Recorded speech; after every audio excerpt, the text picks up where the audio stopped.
Wait. Hey, Kampai! It's been a while since I've done one of these stream things. It's funny because I'm pretty sure maybe 2 streams, I don't know. I had mentioned that I wanted to try to get back into streaming regularly. Well, you can't help life. Whatever. I've been making it up to you guys by posting highlights and stuff like that. You guys seem to enjoy it, so that's great. Let's not talk about that. We got a lot to get through today. I just wanted to do the battle backpack situation thing, which is the title.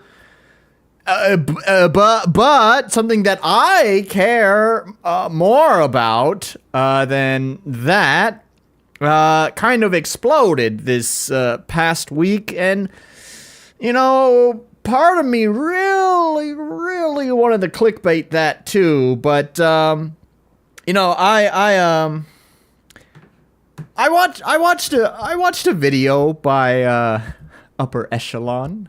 He made a pretty good argument about maybe avoid the clickbait. I mean, it was just a matter of opinion on his part. You can agree or disagree. To an extent, I disagree with him. However, I do feel like I feel like main man Ross would frown upon me clickbaiting the PirateSoftware situation a little too hard. He did make it into the title though, but he's at the end, kind of stuffed it at the end. He was originally on the thumbnail too, but I changed that. So anyways, yeah, so if you haven't heard, there's been a situation that's blown up with the Stop Killing Games movement. And I want to talk about that. Maybe kind of go through Thor, PirateSoftware's original video. I'm not going to go through like all of the stuff that he's done on it because it's spread out across multiple different streams and a couple of different videos, and we'd be here all day just reacting to that. And frankly, there are people who can do it, who can provide that information much clearer and much better than me, so there's no reason to go through all of that. We'll just go through the ground zero, I guess you'll say, and then we'll move on from there. Also, nice to have you join me, Alice. Glad to have you here.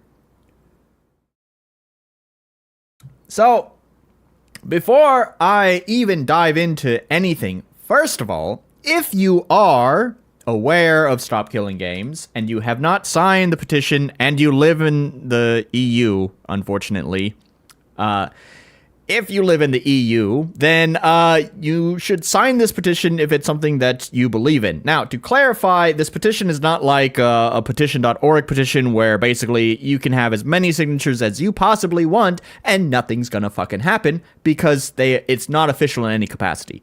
That's not true for this case. This is a real petition that like goes through the government before it can even be approved, available for people to sign. The government actually reviews what the content of it is. So this is actually a legitimate act that will get looked at. It is not a fruitless endeavor here, assuming that it gets enough signatures. To also clarify, it is not going to suddenly make a law around this. Basically, all it's doing is the petition is basically opening up the government into discussing this topic, which would hopefully lead to laws. But either way, to clarify, this is nothing but, in Ross's own words, a foot in the door on the topic, and that's it. So, anyways, if you're in the EU, Alice, and you don't like it that publishers can just delete games, then you should sign this. The deadline for it is, there it is. It's right there. July 31st. So, if you're going to sign it, make sure you do it before then. For UK people, there's also one that you can sign here, although the UK has been pretty squirrely about this and don't seem to understand it. But anyways, same deal. Visky, hello. Nice to have you here. Go sign the petition. Do it if you're an EU citizen. Or UK citizen. I just got another signature. Look at that. You must have done it. You must have done it. That's what it was. By the way, these are linked in the description down below. All right, so, and then also to kind of make it clear on what Stop Killing Games is itself is, it is an initiative to stop, let's clarify here, future games from being destroyed without some sort of end-of-life plan. And to also make it clear, the end-of-life plan does not mean that the game is just going to, in Australia, no can do. Well, damn it. Anyways, the end of life plan does not mean like, you know, just giving the game away or whatever. It just means making it feasible to some degree. Like basically right now, if some game has some sort of, I don't know, connection to a server somewhere, all those packets are encrypted. It's basically impossible to reverse engineer this for people to run their own home servers once the game is removed. So by an end of life plan, they just mean make it so the tryhards out there can actually do it. It's not impossible. It can be hard, just not impossible. So that's really the intent of it. So that's the high-level overview of Stop Killing Games, the initiative, and I'm sure there's lots of questions that people may have. If you are not familiar with the topic, and this is your first time hearing about it, then yes, I'm sure there are questions that you might want answered about that, which I'm going to address them as we go through the situation with PirateSoftware. So now we got to introduce the villain of this. We have PirateSoftware.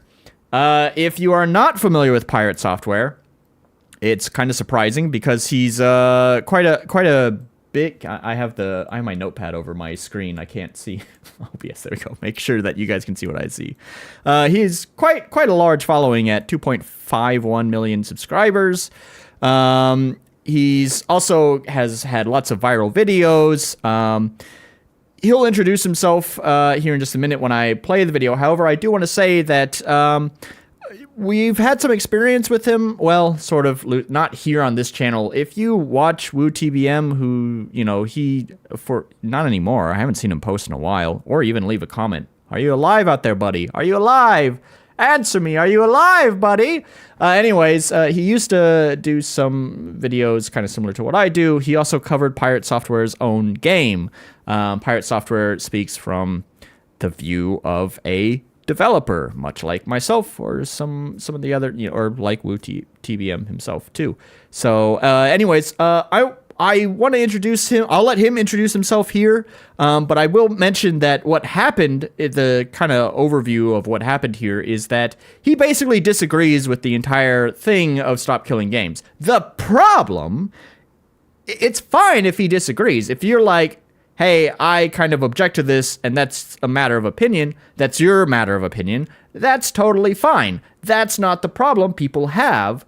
But the problem is that he totally misunderstands the situation. And because he's such a viral voice in the gaming community, we can at least say, in part, Stop Killing Games lost a lot of momentum and may potentially, because by the way, this is the end. This is the end. Like if this doesn't pass on July 31st, Ross has basically said he's been working on this. I think he said for like 2 years now, and it's been nonstop. And Ross Scott is like a much smaller YouTuber, way smaller than PirateSoftware, and has been basically working on this full time, at the detriment of his personal life and his own YouTube channel. So basically said, you know, once this doesn't pass, he's done with Stop Killing Games. Someone else can take up the mantle, but this is kind of the last hope. So that being said, things are dire, and I, as an opinionated man who's going to be inflammatory, I feel like a large part of its failure is this douchebag right here. Now, it's debatable whether he really made the movement lose that much momentum or not. I personally feel like he did. Let me see what Alice said. Nolan's probably drinking sake, but Visky drinking whiskey. Haha, I get it. And I am drinking sake. last weekend I went to my favorite town to buy my favorite whiskey that's brewed in that area. Anyways, let's kind of watch this. He'll introduce himself. Hi, my name is Jason Thor Hall, also known as PirateSoftware Online. I've been in the gaming industry for about 20 years. I used to work at Blizzard Entertainment, then Amazon Game Studios, and now I own my own studio, PirateSoftware, by the same name, which is an indie studio, and I've been here for about 8 years now. I also run a massive community. We've got about 180,000 people in Discord, and most of what I do is try to teach other people how to make games, teach them that they can make games, show them the tools to do so, and try to do everything without any paywalls or bullshit in the way. This is not at all really. This is Nolan being petty, all right? Because this is an ad hominem attack. This has literally nothing to do with his position on the topic or anything. But I do want to mention he is probably one of the worst people to get advice from. I don't know about that. I don't know. Sorry, that's a bit hyperbole. I'm going to stick with the hyperbole though. He's one of the worst people to get advice for on developing a game because his game is not finished, and it's been his studio that he's has founded. I don't think it has any games published under it. It has a game in develop that will be published one day eventually, probably, but it's been in development for way too long. And now there's nothing wrong with that. It's just that you would think as someone with experience like that, you know, a game that's taking too long to develop, that's a sign of, a first-time developer's game.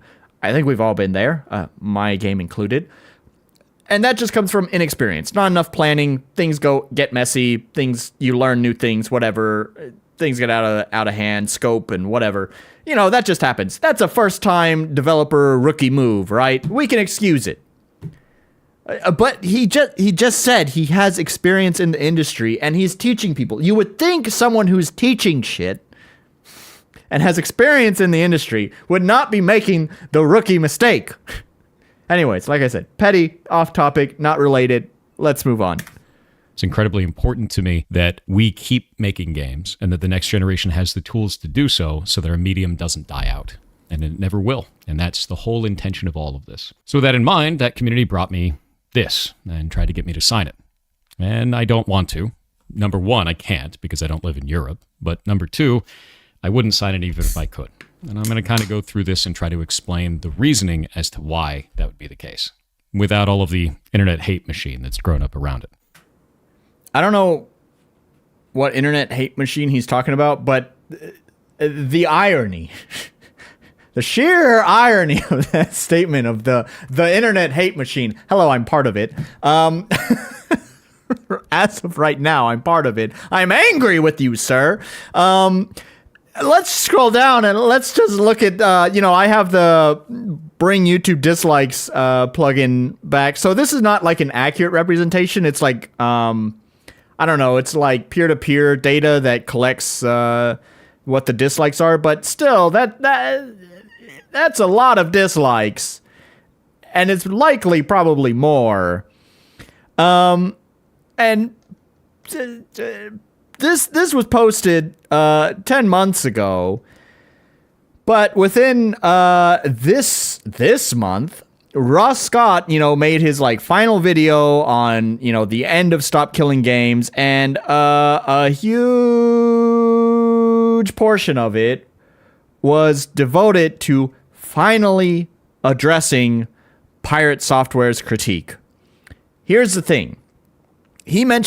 Ross Scott himself here mentions in his own video that he never wanted to make public, critique of PirateSoftware's position on the topic because it felt like it would just devolve into YouTube drama, which it has, by the way. What am I fucking doing here? YouTube drama.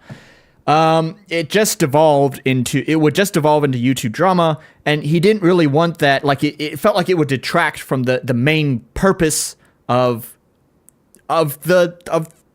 Stop Killing Games, of the initiative. It would detract from it and make it into just, slop, basically. So he didn't address it. But now we're here at the final stretch where it's just I think he even used these words himself, just a Hail Mary of just, I'm going to address the criticism here publicly, and likewise, this is blown up. I would be surprised if I'm the first person that you're hearing about this from. Hello, Wrath. Because this has been everywhere. Basically, a bunch of the YouTube channels that I'm subscribed to that have anything at all to do with gaming or news, or gaming news, have already talked about this situation. I guess that's a challenge of me only streaming on Saturdays, where if any sort of news blows up during the weekdays, well, I'm going to be late to the show. C'est la vie. Anyways, so it is funny because of this drama that is blown up.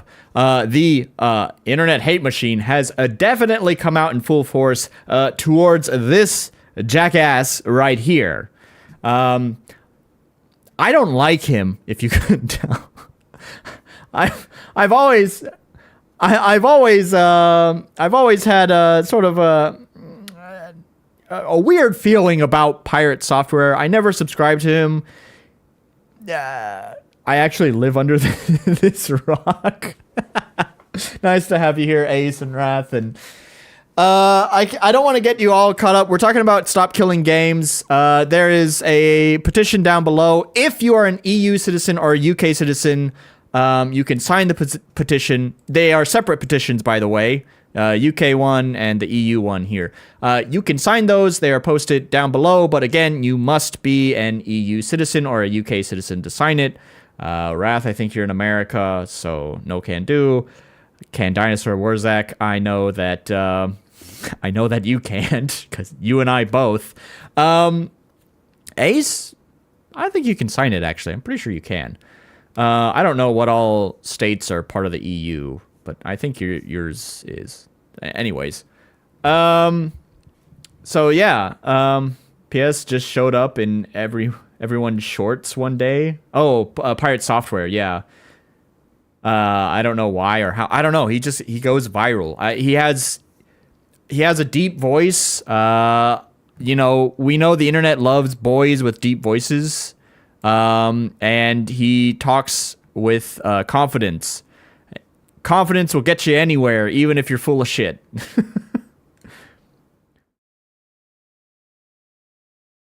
I'm in Canada, 69th state. What happened to you? What happened to the 18 states before that one? I'm an EU national. Oh, that's right. I mean, unless you renounce your citizenship, you should still have it. Like, despite me living here in Japan for so long, I'm still a US citizen. So, I don't know. You might be able to then, in that case. You should check. I don't know what credentials it needs. You gotta select, like, let's see, where's Netherlands? You'd fill in the form. Well, you don't have I don't know if you have a street address, postal code, or any of that. Or you can use your EID, which I have a feeling you probably don't have one of those. So, yeah, I don't know what you can do in this case. Maybe you can't sign it. I don't know if... Oh, wait. I was going to say maybe... Well, do you have any siblings that live in the Netherlands still or something? I don't know. Ask if you can borrow their address or something. So anyway...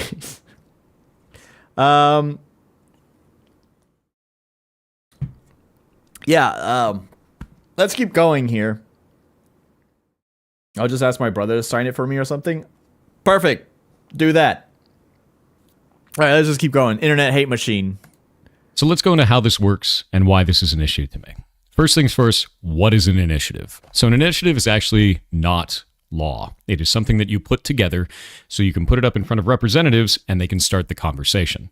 Right. So since we've already had a bunch of people join, kind of missed the intro, I already mentioned that this is an initiative. As he said, this is not actually going to... I always forget what tab it is. This is not going to start like implementing law or anything like that. It's only going to start the conversation within the parties that matter. for making law. So, but as Ross said, it's about getting a foot in the door. That conversation cannot start until we have an initiative, because government people don't really give a shit about video games. So we got to get that conversation started within them through our initiative means. Let's see. I asked him in a live stream about EA and Blizzard sexual harassment BS. He never responded ever. Gee, I wonder why. Yeah, blah blah. You guys missed his introduction, but yes, he did mention that he used to work for Blizzard at the start. The reason why I have a problem with Stop Killing Games is specifically it starts the wrong conversation. If we're trying to kill off the practice of developers putting together a live service game, we're not trying to stop developers. Why am I saying we? Stop Killing Games is not trying to stop developers from putting together a live service game. This is already wrong. He doesn't understand it. It is not about preventing live service games. Pitching it as a single player experience and then taking away support in the future, this ain't it. And it's also not about single player games either. And the reason why is specifically on this initiative, under its own description, it says, this initiative calls to require publishers that sell or license video games to consumers in the European Union or related features and assets sold for video games they operate to leave said video games in a functional playable state. Specifically, the initiative seeks to prevent the remote disabling of video games by the publishers before providing reasonable means to continue functioning of said video games without the involvement from the side of the publisher. This isn't always possible in all video games, So, hang on. Let me just let him continue talking. Doesn't call out the specific practice that this is supposedly trying to defeat. It is incredibly vague and will damage all live service games. Okay, so here's the thing that he's not getting. He almost got there. He acknowledged that it's an initiative, right? This is not law. They're not proposing what the law should be. They're basically proposing, hey, government, you should look into this. That's what's being proposed. Please look into this. And then the government will look into it, and they will decide the law and how it is handled. So with that being said, he says it's incredibly vague. That's the point. It's not there to lay out exactly what needs to be addressed, how exactly it should be handled. That's not the point. The point is so people who can control this situation, who have the authority to, control this situation, can start talking about it and adjusting laws accordingly. How would you keep League of Legends in a functional playable state? You'd have to re-architect the entire game. The game is what is called client-server. Okay, so in this case, I believe he's only bringing up League of Legends merely as an example, but I do want to clarify with the Stop Killing Games situation, Ross has clearly stated, and I think it's even in the initiative here, where basically, I don't think it's in the initiative. On the Stop Killing Games website, and he himself has said it, Ross, there's no hope for trying to cover, it's not going to work retroactively. If the game exists now, it's basically grandfathered in. Developers don't have to make some sort of end-of-life plan for their game that already exists now, because that could be a nightmare for the publisher. That would be very, very difficult. Understandably, they have built the game around a certain business model, and the business model for, the end-of-life plan is something entirely different that they didn't plan for. So obviously, it would not make sense to have the law apply retroactively. So I'm pretty sure he's just bringing up League of Legends as an example, but I want to make that point clear because Thor himself, Mr. PirateSoftware, also doesn't seem to get that, is that this initiative is not about applying the law retroactively. we cannot save the games that already exist. The hope is to save future games. That's the fucking point. What have I missed here? He did, huh? That's weird. He only mentions that every single video he's in. Oh yeah, I see. It's game dev nepotism, for fuck's sake. His dad was at Blizzard. Oh, okay. LOL is not the only game. I don't know about that one. I think it's more for games that shut down in less than a year. No, it's not even. No. Ross has said it's not even for games that shut down at the end of the year. Just today, let's actually go to YouTube. I hope I didn't hide. We'll just go to it's if I just search Gamers Nexus, will their other channel come up? I wish they would have done this on their main channel because it feels important. Okay, well, there's the video. They just posted this today, which is an interview with Ross Scott.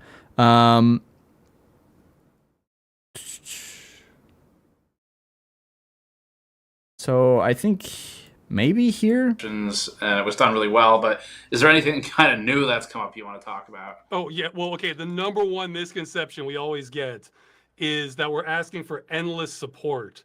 No, we're not. They can end the game anytime they want, the support. We're asking for end-of-life plans. Okay, so first of all, there's that. That sort of kind of addresses what you're saying. Not exactly. This is something that PirateSoftware also hits on later. Is he thinks that Ross Scott is talking about perpetual life for live service games. No. No. Anyone who has a fucking brain realizes that's infeasible. Yes, there's costs associated with games that run on servers. And if there's no one fucking playing the game, or just 10 people playing the game, then obviously the company is just going to be hemorrhaging money keeping those servers online for no one. So, no, he's not proposing indefinite support. We'll get to that when we get there. Somewhere in this interview, I'm not going to go search for it because I didn't plan on using this video as material today for what we're talking about. But somewhere in here in this video, which is... by the way, Gamers Nexus's second channel, GNCA, I guess I just learned that, Gamers Nexus Consumer Advocacy.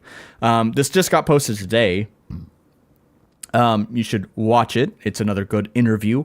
But somewhere in here, he even mentions that, you know, like right now with the way that it is that games, like their life can be anywhere. He mentioned that there was like one live service game, I don't remember what it was, that had like a lifespan of 8 days. 8 days. Man, I didn't realize that there was a game that fucking sped run live services faster than Concord. I thought Concord had set the world record on the fastest launch to shut down in 2 weeks. 8 days? Holy hell, they knocked a week off of the world's best. Anyways, so there's that, but then also he brings up that there are other live service games in MMO that are still continuing to this day. The original Guild Wars you could buy, and it's still running 20 years later. It released back in 2005. So, you know, like the lifespan of live service games is anything. Take notes from Concord. Literally anything. And first of all, one thing is that he's not one thing that's been like proposed. I think maybe it was California or something was trying to pass some sort of law about like having some sort of expiration date on the box, but that's no, the point, Stop Killing Games is about stop killing games. And so just an expiration mark on the packaging is not accomplishing the same thing. Most people are going to ignore that. That's also talked about in this interview as well. So again, I recommend it. For archive watchers, since I'm referencing so much, I might as well just link it down below. So I'll link it at the end of the stream. For you guys who are watching now, GNCA, Gamers Nexus Consumer Advocacy interview with Ross Scott. Okay, you can find it. You know how to search. So it's not just about games that die within a year or whatever. It's about all games, whether they die off within 8 days or they die off 20 years later. It's about all games. And again, it's not just about like here. God, where's the tab? Here, PirateSoftware is about to talk about how basically League of Legends would need to be completely refactored for offline play. That's not what Ross is proposing either. Basically, any server binaries or whatever, it needs to be in a state that the nerds can at least do something with it, right? It might be hard, but at least it's not impossible. Because right now, once a game is dead, it is literally impossible for anything to be done. It cannot be reverse engineered because all the data packets were encrypted, all of the software, whatever, was on the servers. There's nothing that can be done. Once it's pulled offline, it's gone. And Ross even addresses like a large part of, I think it's in this video here, he even talks about how many of the games that have, like, he doesn't even count games that you can pirate, because at least you can still play the pirated games, right? There are actually thousands of games that literally there's zero methods at all, legal or otherwise, to be played. They are just gone, wiped from existence. And that is what Stop Killing Games is trying to prevent. Even if it's difficult for us, the average consumer, to be able to make it work on our hardware, at least we have the ability to do it, as long as we have the knowledge to do it. Right now, that doesn't even exist. In client-server models, there's a server and there's a client, and all of the math, all of the game, everything happens on the server. The client just displays it. And the reason we want to do it that way is so that you can't teleport around and do a billion damage. You don't trust the client. You trust the server. The client just displays what it's told, right? So if we wanted to re-architect this, we'd have to take all of that server logic, push it back out into the client, and somehow make that playable in a multiplayer-only video game. That doesn't make sense to me. So that's what I was talking about there. One of the points I wanted to bring up too, though, is that there are situations, like, I'm not saying that it's impossible if the developers were able to provide whatever it is that is necessary. I'm not tech savvy enough to know exactly what is necessary, server binaries or whatever. It's not technically impossible. There are custom servers for a lot of MMO games. So, like, it's definitely possible. And I'm honestly surprised Thor himself didn't even fucking think of that, because World of Warcraft has a bunch of motherfucking custom servers that have, whether they're legal or not, or maybe fall in a gray area, it's kind of like a fan game, kind of like a mod, whatever. Either way, it all falls under that. Like, people can do it if they know how to. They're probably fucking crazy, they're probably psychopaths, but they have that knowledge on how to spin that up and basically run their own private server at home. And basically, that's what Ross is asking for. We're not asking them to completely, like, change how the game is literally designed at a fundamental level. That's not what's being asked. I have a ton of WoW repacks. Rather play it alone. Well, there we go. OPC games copied to floppies are more common than the real game. Yes. I don't know what you mean. Actually, by the way, I don't want to go through this whole video either. It's 10 minutes, or 50, wow, it's 15 minutes. I thought it was 10. It's 15 minutes. But obviously I'm going through it very slowly because I'm explaining how wrong he is. I've been in the weeds on the Stop Killing Games topic. By the way, I want to throw this out there. I actually reached out to Ross Scott when he first started the initiative. Ross Scott, to clarify, is the guy who started the initiative, this man right here, I reached out to him because he made it clear when he started the initiative, anyone with a platform, anyone, can reach out to him about spreading the word. So I did, and he did actually reply to my email. I wanted him on for an interview, like I've done with Ernest and like I did with Max, quite a while back. And I wanted just an interview, especially I thought it would be interesting because when he announced it, even now, actually, even still, everything's kind of addressing the Western Hemisphere, America and the EU, whatever, but it doesn't really touch on Asia at all. So I don't know, just wanted to have a chat with him and, talk about a different side of the world as well, as far as Stop Killing Games is concerned, stuff like that. I don't know. I thought it might be pretty interesting. However, quite reasonably, he did mention that he's very busy managing the whole initiative. And, he basically wanted to, he only wanted to go to platforms that would have a meaningful reach. It is pretty true. I don't really get that many views. If we're only looking at, if we ignore views, even still, if we look at the number of subscribers I have, it's still but a pittance. So I don't blame him for not wanting to come on for a chat. But I did reach out to him for full transparency on that. I bring that up because I've been keeping up with Stop Killing Games since basically he announced it and all of the update videos in between. And I've watched a number of interviews with him from other channels that actually have an audience, unlike mine. So I've been following this. So it's like when I see this asshole sit here and he's a big voice, 2.5 million subscribers, and he has a bunch of viral videos and stuff. As Wrath mentioned earlier, he's always in the trending in shorts or whatever.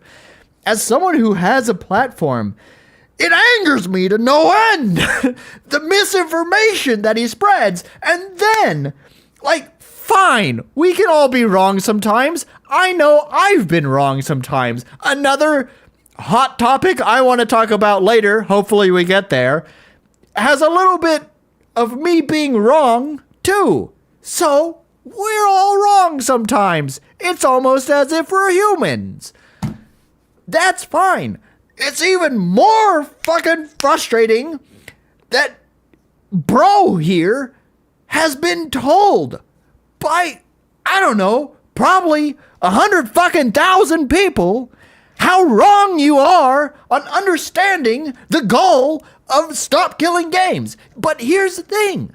He doubles down. He triples down. He quadruples down. He just refuses to accept the fact that he is wrong. He absolutely refuses. It is insane the degree to which he refuses to accept how wrong he is. I'm almost wondering, someone who is this stubborn about their opinion, it's not logical anymore. It's not even human anymore. Put on your tinfoil hats. I swear to God, he's getting paid off by Ubisoft or something to just not admit he's wrong. There's no way, because here's the thing. Before Ross made his video recently, 4 days ago, right? He had never even talked about PirateSoftware at all in this initiative. And even still, PirateSoftware has made numerous streams and numerous videos on the topic stating why he disagrees with it. And why he disagrees with it in factually wrong ways. And then Ross makes this video And our boy Charlie. Charlie, my man. Penguin Zero. Pirate Software. Look, right there. It's trending. YouTube knows what's up.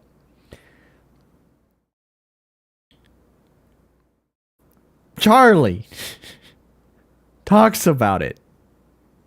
So we have one of the biggest content creators on YouTube talking about how wrong Pirate Software is. We have the founder of the movement saying how wrong Pirate Software is. And actually, I'm even going to go out on a limb here. Ross was very kind to Pirate Software. Just basically setting the record straight. Not being a dick about it. Unlike me. I'm being a dick about how fucking wrong Pirate Software is. Ross Scott is such a humble dude, man. So he wasn't even being a dick about it. So he has Ross Scott and Charlie telling him how wrong he is. And he quintuples down. He quintuples down on this. Why? Why? Why? What is wrong with you? How can you have so many people who are speaking from authority and understand, like, fine, you know, I can be completely ignored. I'm a fucking nobody. I have 900 subscribers and I barely crack 100 views. I'm no one. I have no authority. My opinion can be completely ignored. It has zero value. However, when there are people of authority who are sitting there, I'm spitting on myself, telling you how fucking wrong you are, and you still can't get it right. Again, I'm wearing a tinfoil hat. He's being paid by someone. There's no way he's this fucking stubborn. No one is this stubborn unless you're an actual fucking sociopath. Sorry, I got a little passionate there. let me get caught up. Wait, you guys are human? Ew. Believe it or not, I'm pretty sure I am. You know, I got some meat. I'm trying to lose that meat, but it's still there. I got some meat. Everyone in comments, yes. But fine, he can ignore all those comments because they're nobodies like me. Fine. What you say is, oops, I misread it, guys.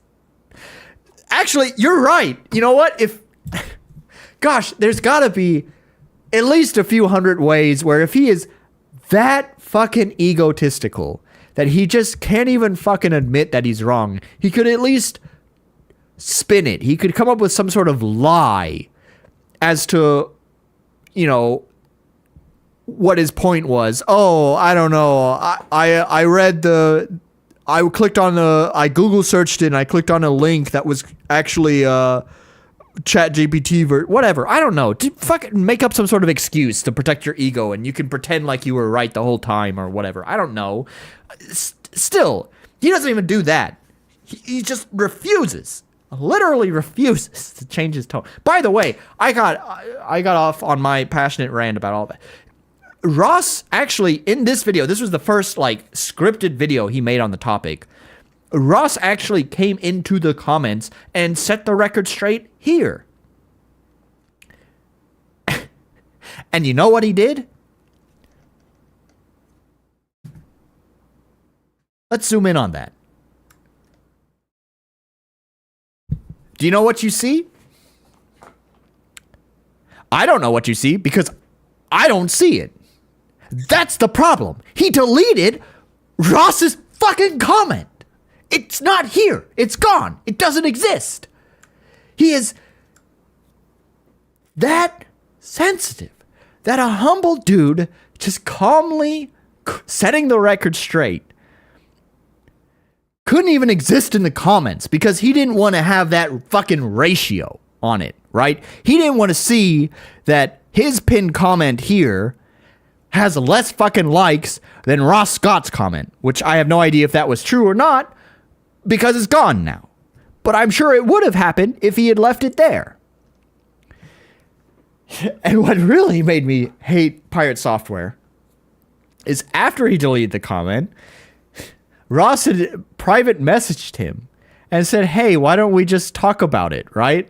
You know, we'll get on a call, whatever. We'll discuss the topic." And he said no.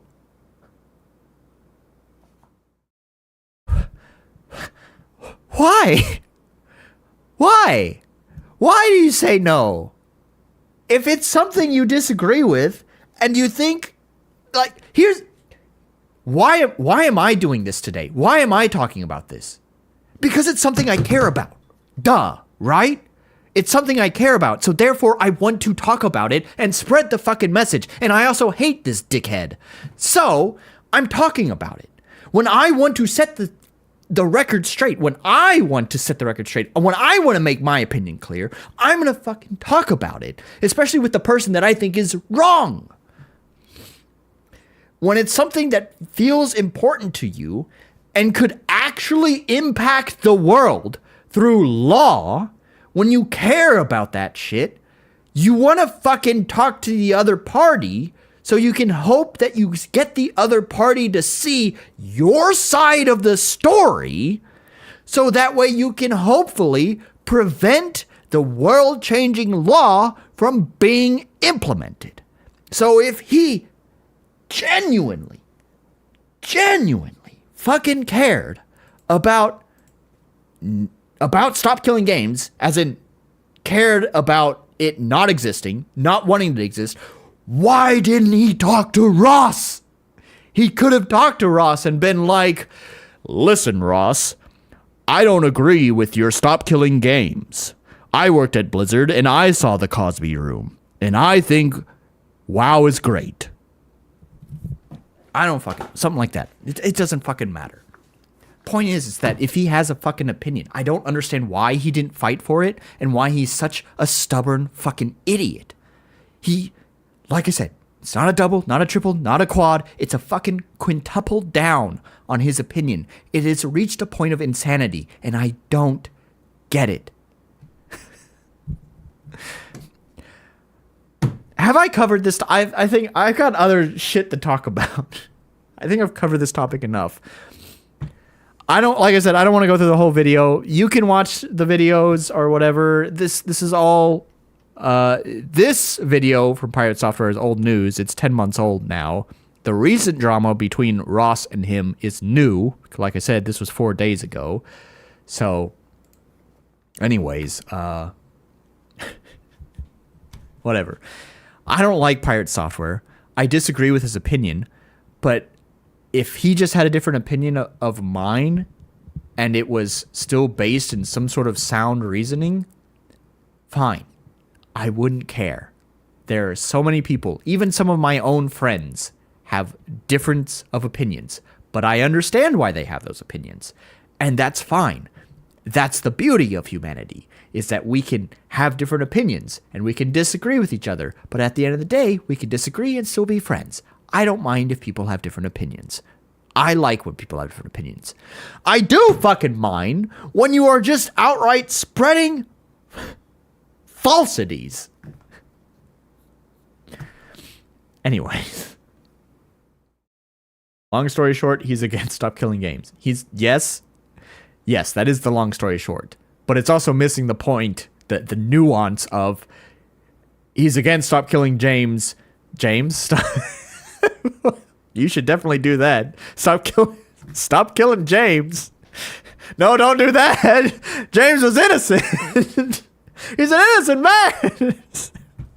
He's against Stop Killing Games and misunderstands what Stop Killing Games is and refuses to understand what Stop Killing Games actually is. All right, anyways, let's move on. I am going to play, maybe I'm going to play a game today. So, many of you probably don't even remember this. Who's that? Who's dead? Who dead down at the bottom right corner? Wow. Quite a while ago, I played a game called. You drank the AAA Kool-Aid? Yeah, I think so.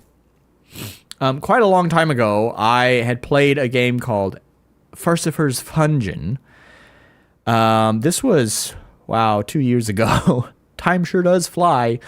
Anyways, I played this game.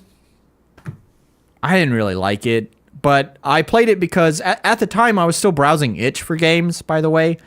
And so this was actually one of the like most popular games. It was front page on itch. So I downloaded it, decided to see what it's about. And I didn't really enjoy it that much. It's supposed to be some sort of like Vampire Survivors cross roguelike type game.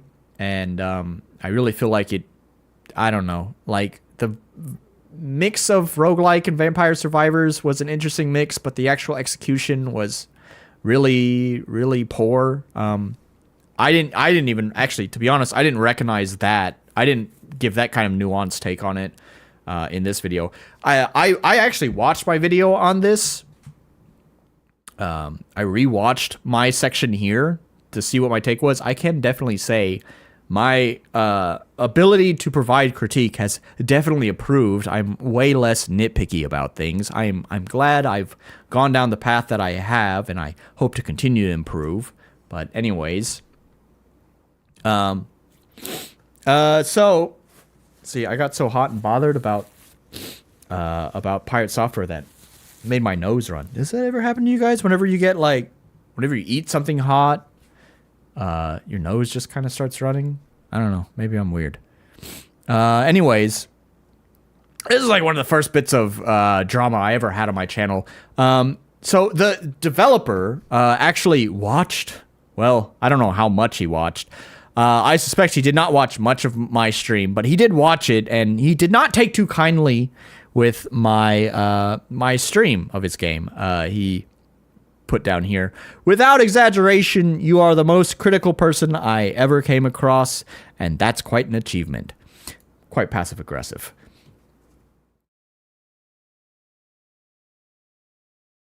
And I don't know. We went back and forth. So here's my thing back then. So the game was popular. I thought it was weird that he came here to basically tell me, like, he was clearly offended by my opinion, and I was basically making the point to him that seems a little bit weird. Like, you're really honing in on the one negative comment that you've got in a sea of very positive comments.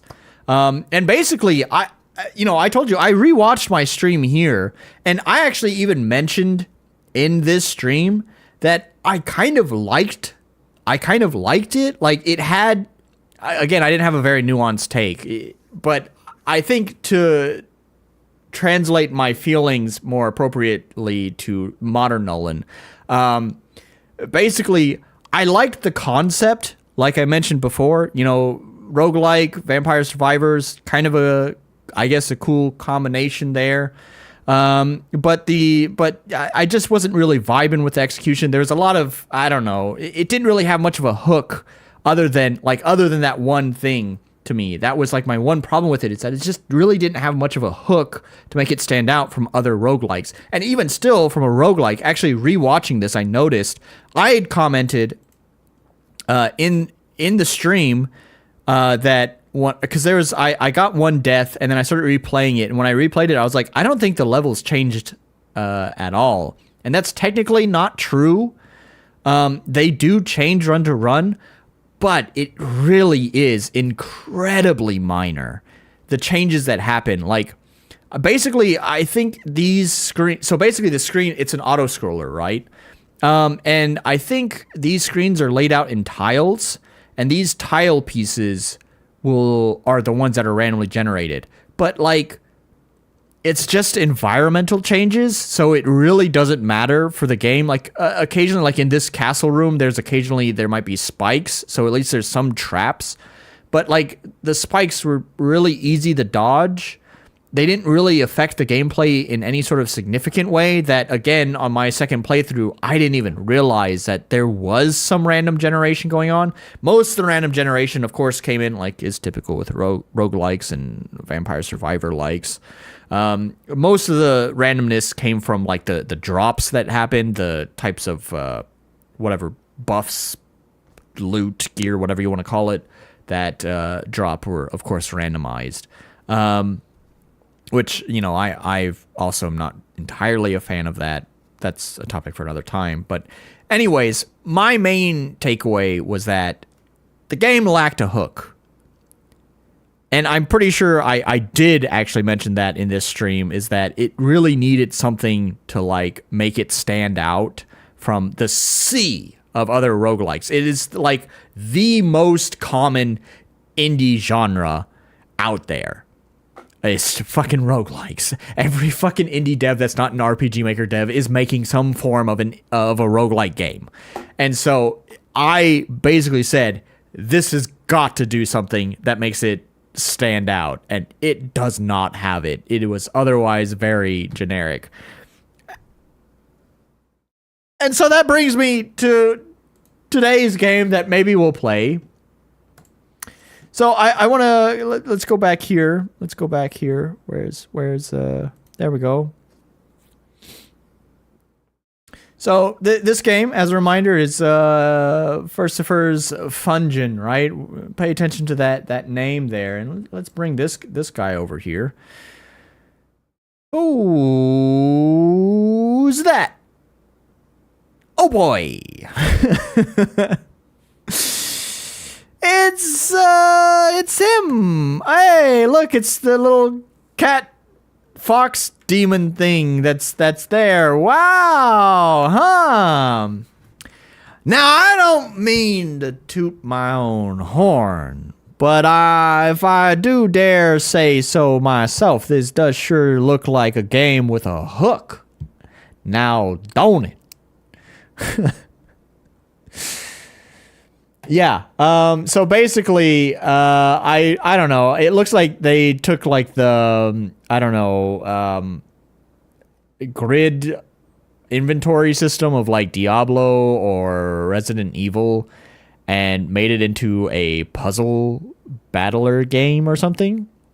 Hey, that's cool. I don't know if I'll like it because I'm terrible at puzzle games, but still cool. It's a game with a hook, and oh wow. Oh wow. Why, that is a lot of user reviews. So even though my critiques back in the day sure were a little too heavily nitpicky, sometimes I do like to believe that I do speak some sense sometimes. So, yeah, so he went on to make this Backpack Battles game, which has just blown up. I feel like I read somewhere that this was just like a side project and that they intended to continue Firstifer's Fungeon. But I wouldn't be surprised if they just follow the Fortnite model, in which they have a game that's like, it's fine, but then they come up with I don't know, the battle. They make a battle royale that fucking blows up, and then they're just like, yeah, you know what? That Fortnite save the world thing. Yeah, forget it. Whatever. I would not be surprised if that's the way that they decided to go when they got 14,000 reviews on this game. So. Anyways, this is a game that I wanted to play. I wanted to bring it up because I obviously have some history with the developer. It doesn't really speak well for the developer. Like, this is like a really unprofessional response. I sure hope that he's grown in the 2 years as much as I've grown as a critic. I still suspect I may not like this game very much. We're going to give it a try. But, you know, I'm not great with puzzle games, so I may not enjoy it. So I hope we don't have a repeat. I hope we don't have round 2 of, without exaggeration, you are still the most critical person I ever came across. We'll see. I would hope that he wouldn't do it because he should be a grown man and just realize he's done very well for himself. And I'm not taking that away from him. To repeat my point I made earlier when I was talking about PirateSoftware, I am someone with 900 subscribers and barely crack 100 views. You do not need to worry about my opinion. I have no effect on you, your game's success, or what anyone thinks about you. Anyways. Why don't I actually launch the game? We'll play a little bit of it, but I've definitely spent most of this stream, just talking about drama, as one does. I also have not ran it for the first time. Nolan going in with an open mind, but keeping his big bash and hammer real close. Yes. It's really quiet. And, I really have to crank that.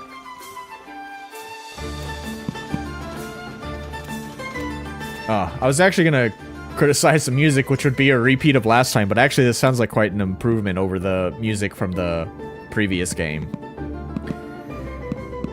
Show chibis? I don't know what that is. Hide names? I'm gonna leave that. Oh wow, what? This is like RPG Maker shit where you just like crank the you set the default volume to like 40% because what is mixing? Because now it's loud.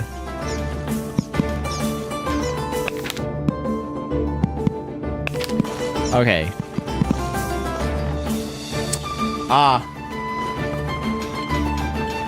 So this is one thing that hasn't changed. We'll bounce back here. Their UI stuff is really fucking terrible. I remember this when I was rewatching this. I had a lot of critiques on like their UI and UX, and when I rewatched my old stream of it, I was like, yeah, I still agree with myself on that. And good to see that hasn't changed. What is this? What is this layout? You have settings up here, which is next to all the social media. Yeah, but this is the wiki. I guess it's kind of like social media, so I guess it's there. And then achievements, which is an icon that is larger than these, so it's just kind of awkwardly there. And then I don't know. And then you switch classes here, like your main menu is serving multiple purposes. I don't know, man. I'm not digging it. It was the same way in his other game too, actually. You'd pick the class on the main menu, which just felt weird. Anyways. Oh, it's online, isn't it? Oh yeah, by the way, yes, I'm playing the demo version. Normally, you're right, Wrath. Normally I actually buy the games that I play. I'm not buying his game though. That's the short of it. I'm not buying his game. Actually, probably going forward, I will do that more and more. If there's a demo available, I might just play the demo if it's there. I gotta save money. I bought an expensive fucking synthesizer, so I gotta save money. The thing is like if I was actually making money off of YouTube, then it makes sense, because I have this qualm with some streamers that I watch where they are monetized and they get the profit off of like other developers. Whether the game is good or bad, that's totally beside the point. That's not relevant to the discussion. They are profiting off of the developer's work while not actually giving any sort of return to the developer, even if the game is like $1. I think that's really that's I don't know. I don't agree with that. However, I'm not monetized, so I think it's totally fair if you have a demo I can play the demo. I don't give a fuck if you buy games or not. I know, you guys probably don't. It's my moral compass, okay? But I'm changing my moral compass.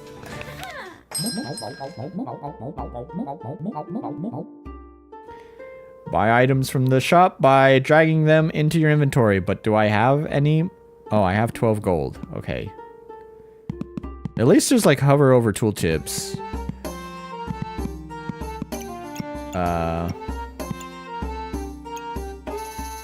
Are these weapons? Melee weapon, melee weapon. This is sort of laid out weird too. Are they all melee weapons? No. I guess if it just generates randomly, then I guess, I don't know, that you could probably make some sort of way of putting the weapons somewhere. I don't know. But does it matter? I guess it does sort of matter. I'm based on the screenshots and stuff of what I've watched. I mean, the name too. It's backpack battles or whatever. I guess there is some battling involved. It's not just sorting items in your inventory. I don't know. So I'm gonna go with the fry pan. Fry pan seems good. Can I turn it? Oh, I can. Cool. Yep, I just figured that out. Can't go wrong with a banana. Heal for 4, regenerate 1 stamina. Triggers 10% faster for each star food of a different type. Not banana. I don't know what that means.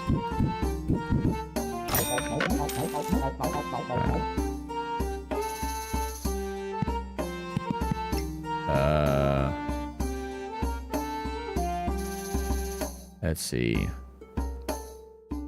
Is this why is there a... Oh, does it connect to it? Wait, what is the blue line for? Wait, move that there.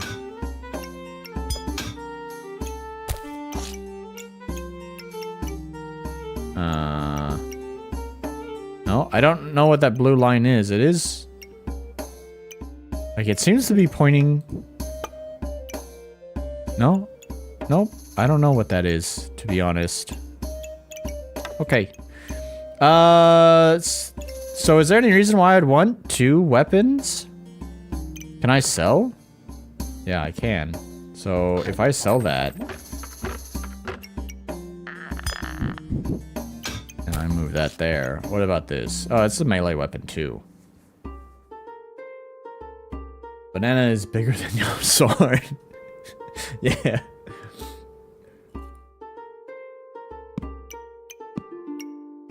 Lump of coal. I don't know.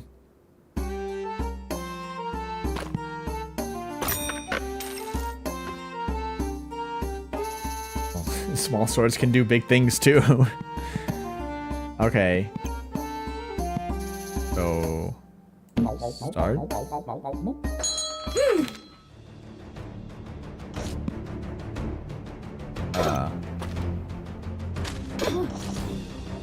What do I do?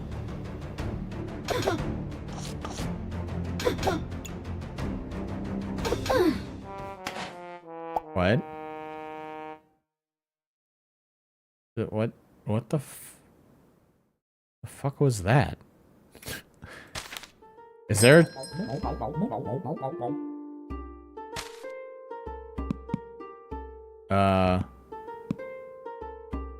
How do I go back?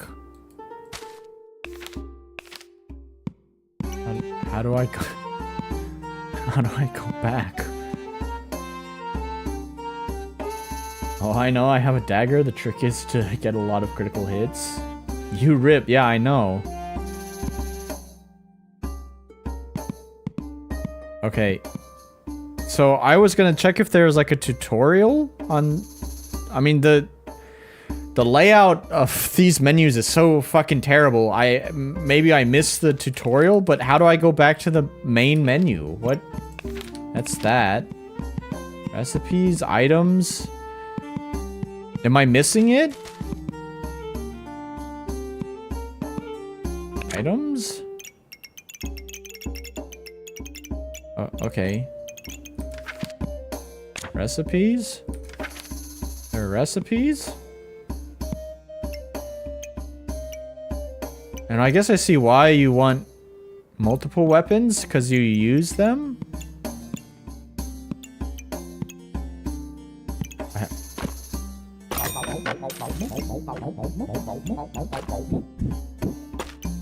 think if I do that, oh, see, there's a link there. That turned.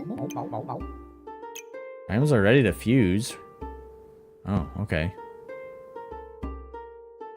It's bottom right in the menu. Hit the gear. Oh, you're right.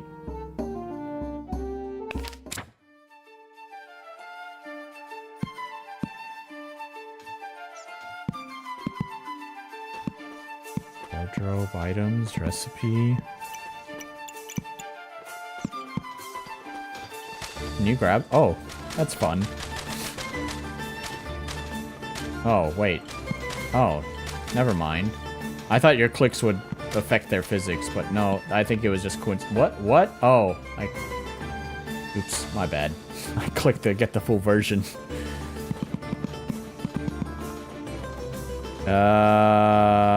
Yeah. It looks like there isn't.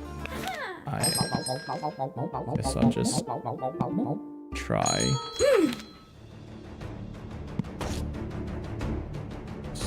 So...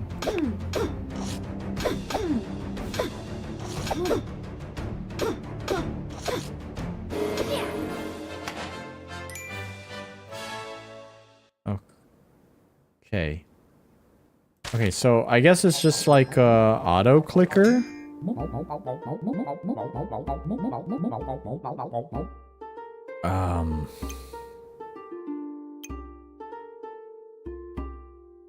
Auto battler, yeah.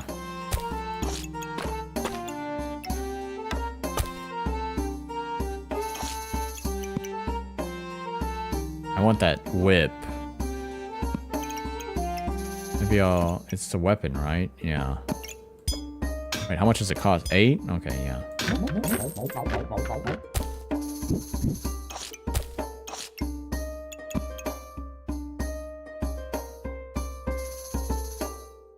I almost like this.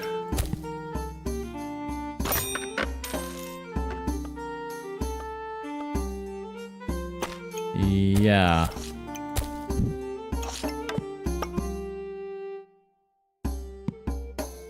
I don't know if, like... Okay. I kind of like sorting the backpack.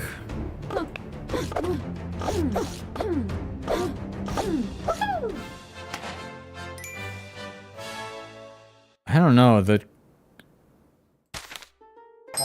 like, can I just set the default combat speed to just fast? I don't know. The combat feels really kind of meaningless.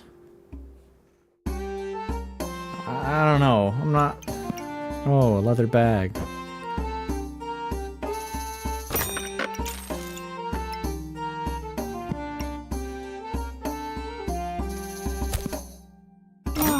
Do I put these together? No, they don't do anything. Stone skin.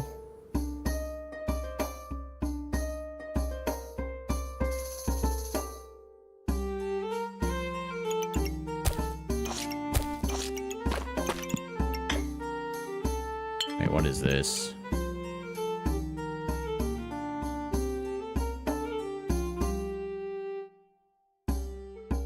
Inflict blind. Okay. Do I just consume the potion? Do you feel accomplished when you win? Not really. Okay. Does it just happen automatically?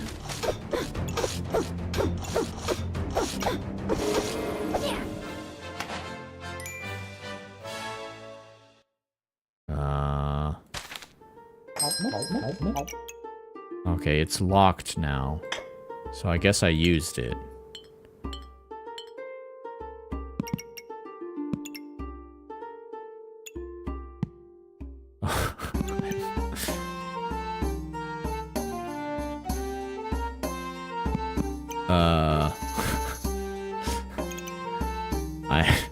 I don't know. I don't know what to think about this, honestly. It's start of battle weapons gain 1 damage.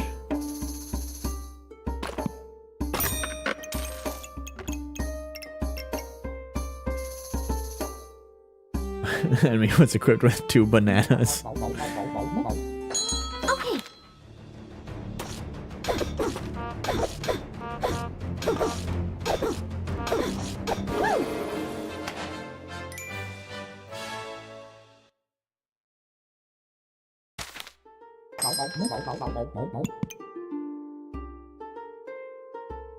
These are like fucking Yu-Gi-Oh cards with the amount of fucking text on them.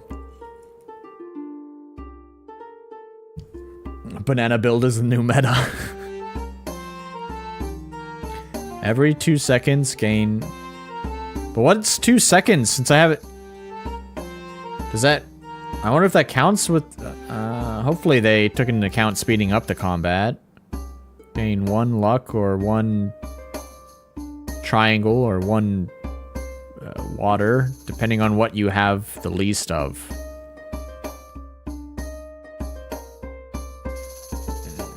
Gives the weapon plus 27 damage.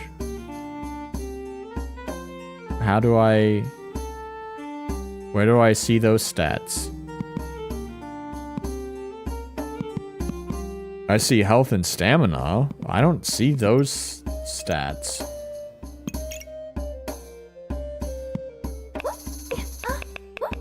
That's an inappropriate sound.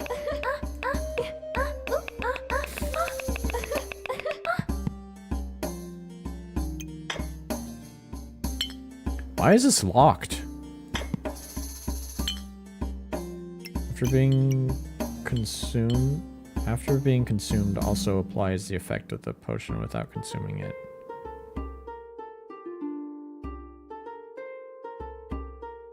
I don't know.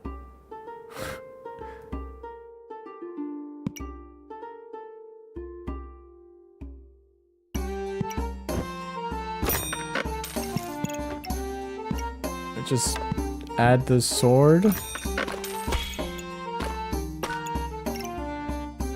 I guess it doesn't matter. And this, I guess.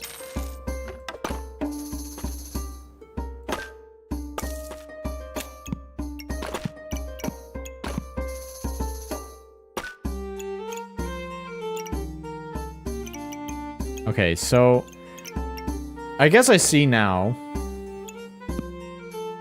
Honestly, this could be a yes. So I see what the lines mean now. They point towards items they can link to, which I think get fused because like my shield upgraded before. I wish it would be a little bit more, I don't know. Yeah, I feel like I'm glad the line is there to tell you what can merge with what. But like if I'm hovering over this, I guess it does draw a line. Oh yeah, like the banana and this can fuse. What does this do? Pocket sand? Well, maybe after this round. Okay.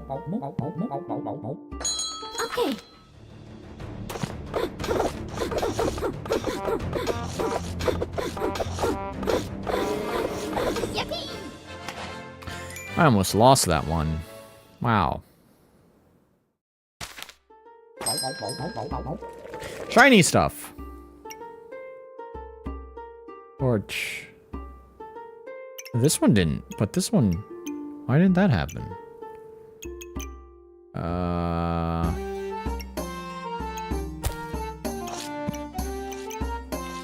Blood amulet. Gain 2 teeth and 20 maximum health.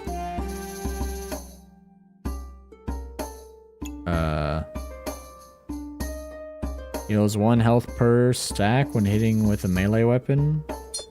I guess so. I'll put that over here, actually. That there, and then this is, yeah, Hungry Blade. Okay, sure. Oh, and those two link? I guess that's good. Add 3 backpack slots? Oh, okay. Sure, why not? Can I buy this? I can. So then why not? Just, what? Oh, it's 4. My bad.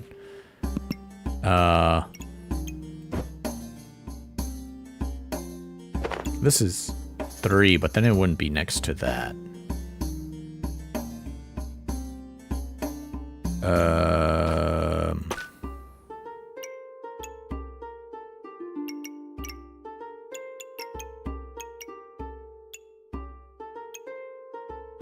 I don't know. Whatever. We'll just send it.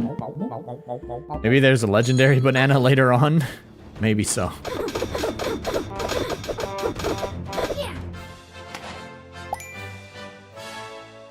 Subclass unlocked. Wow.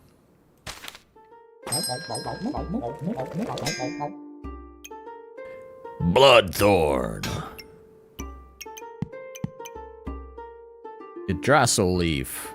Gain water and heart for each nature.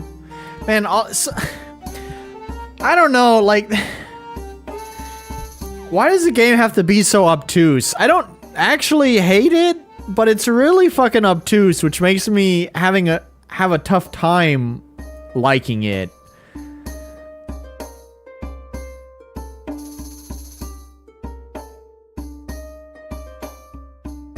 An uncensored version of the fighters. Weapons deal 30% critical damage. They remove 5 shield on crit. Item activates 5% chance to resist debuffs for each nature item.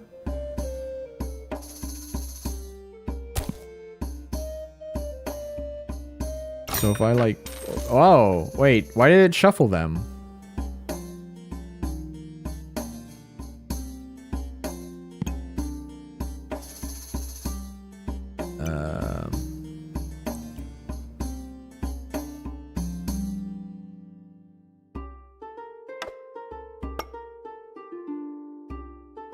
Yiggy leaf.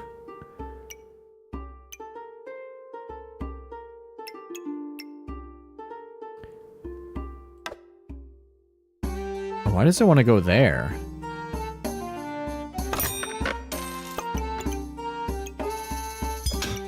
Oops.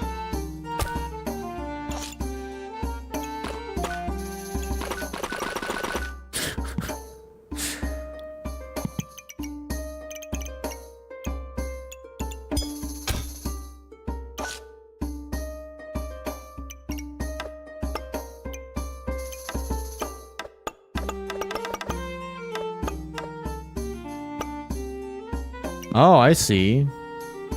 There's a stamina usage? Weapons have an associated stamina cost. You regenerate 1 stamina per second.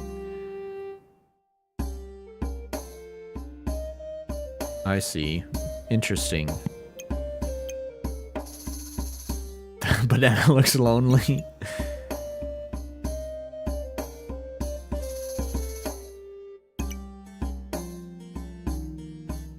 So maybe I don't want this.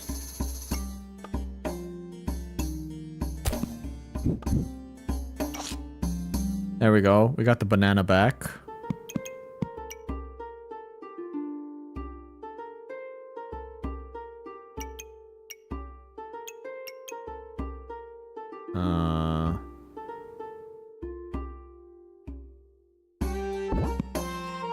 Oh.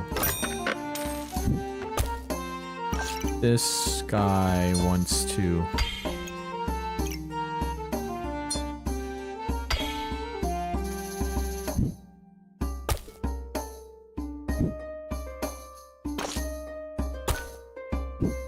Oops.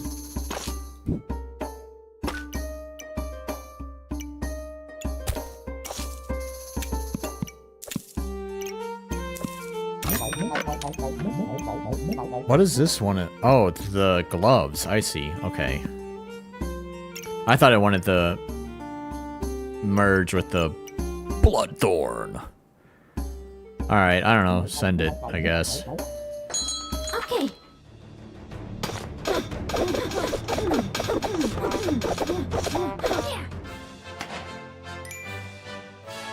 I wonder if the demo ends after you get all those wins.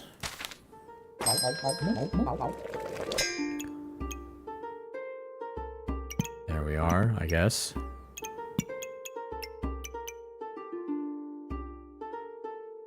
Shield of Valor.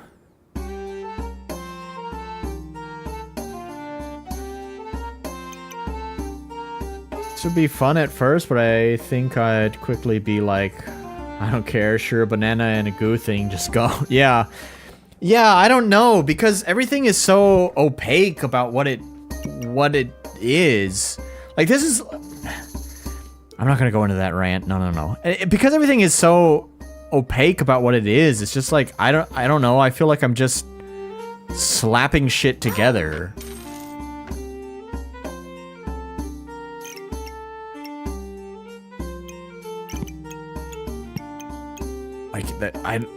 I feel like there's a chance to have thought put into how you do your build, but because everything is so dense, I don't know. It's like I can't really put that much thought into it. I just send it. Whatever. I don't know why this one's locked. Do I have to, like, use it in battle again? I mean, it has the lock icon on it. This one doesn't. Do I just go into battle again with it like that? Okay.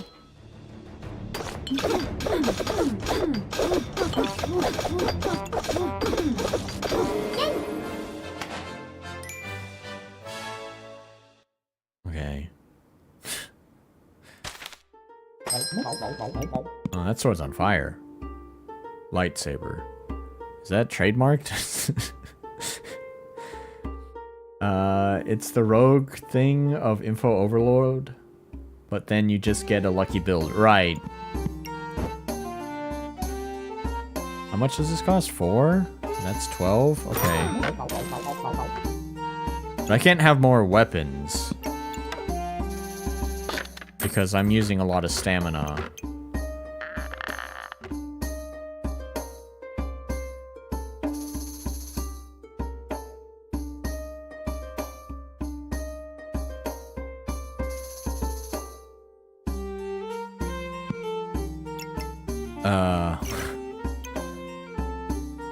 See, the thing is it just keeps giving me melee weapons. I don't understand these potions either. I mean, that's a legendary potion, so I assume it's good. But, like, this is... Oh, now they're connected? I don't know.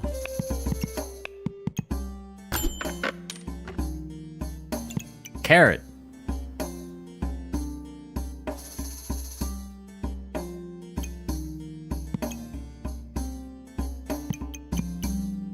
Can I put 2 whetstones next? No. You'd think that you could put 2 whetstones next to each other to, like, enhance them. Enhance. Oh, but you can put it next to the... Oh. Can I...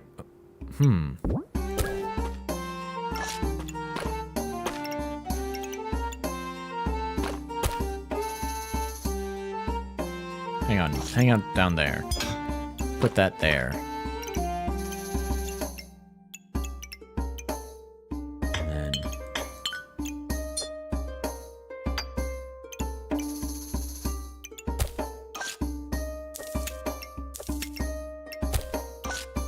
There. I guess that's appropriate.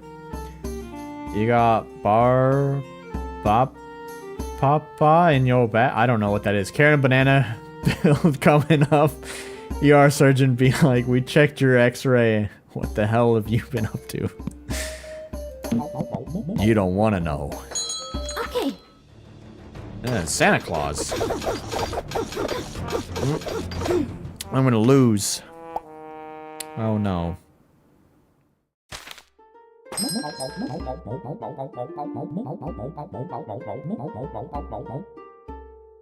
Oh, what the fuck is that?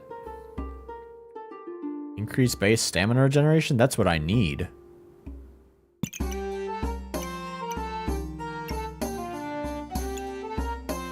This is also a melee weapon, so why don't I remove that? Because I don't need any more melee weapons.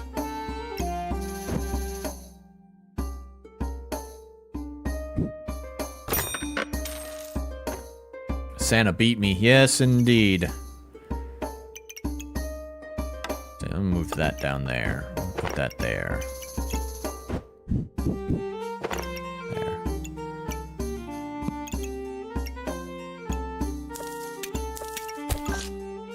Oh.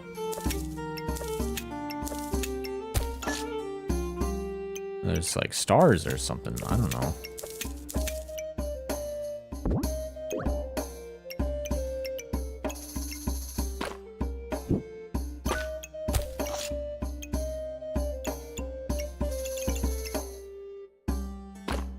I put this... Okay, it gets...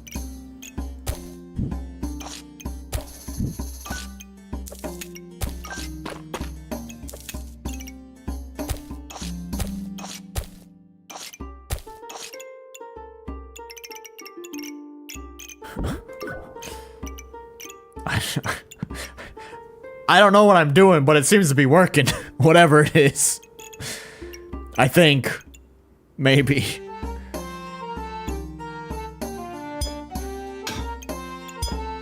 I need to leave that there.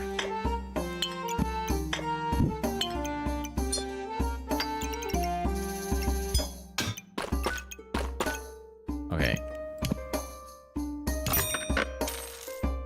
There's that. Definitely needed that stamina.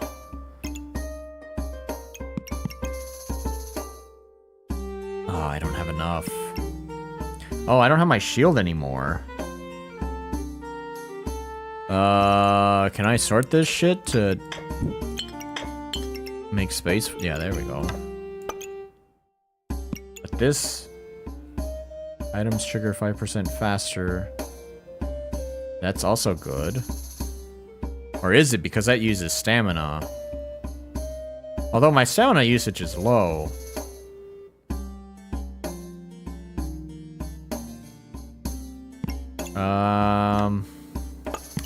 I don't know, let's get...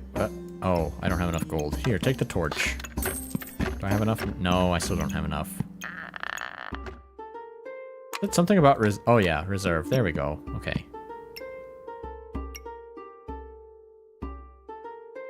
I can buy this.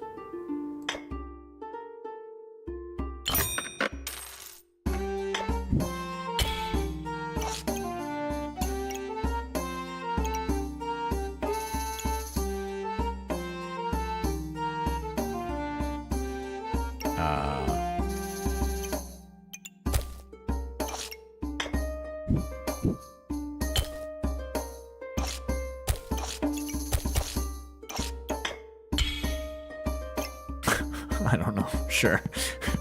Alright, let's send it. Okay. Let's see. I think this game would be more fun as a more comedic game. I mean, it seems... Did I lose again? I was reading chat. I didn't even see how badly I lost. It'd be good if that menu could move out of my way.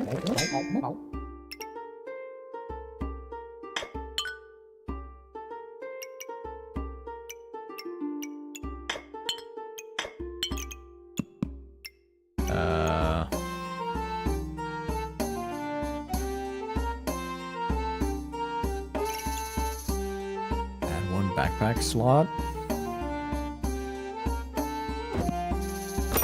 Guess that's good.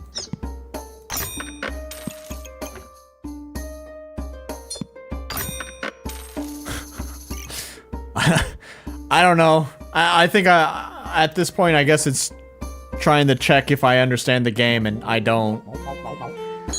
Okay. Skill check and I'm failing it.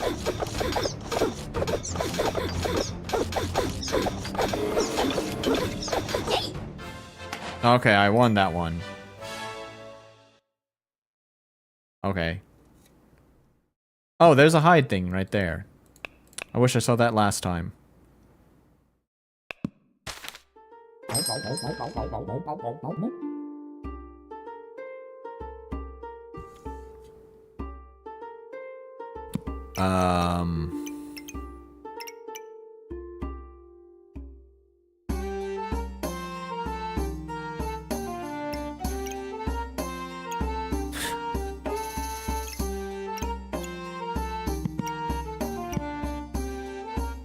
Later rounds have more players that know how to play.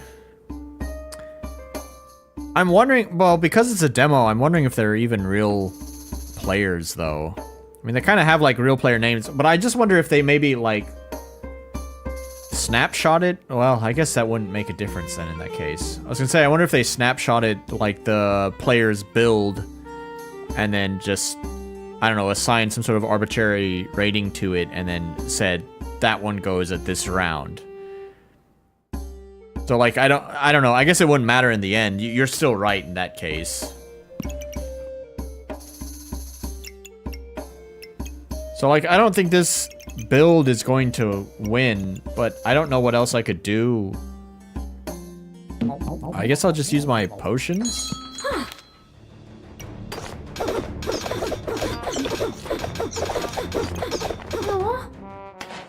Oh.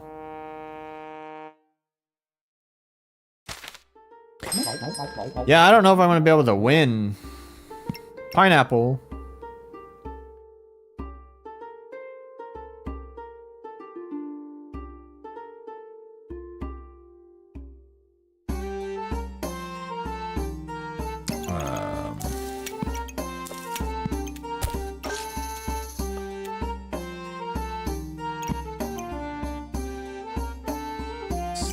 Three.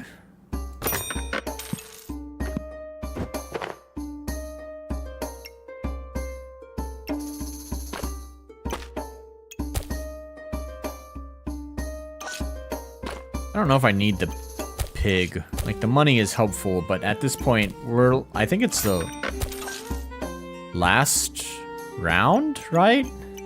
Like, if I can beat this, that's just the end. So,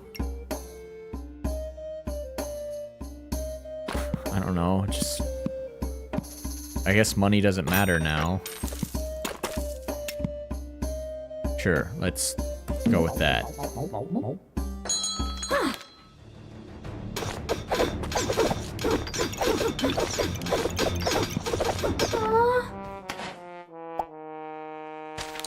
Well, I only have one try left. I don't know if these potions are doing anything.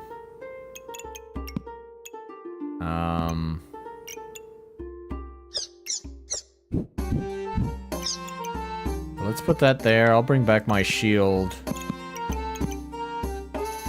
And practically large greatsword. This is a great name.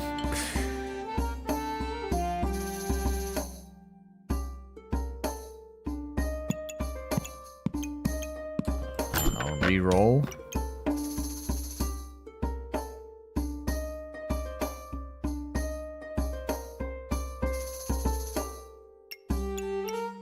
Heart container, gain 1 heart.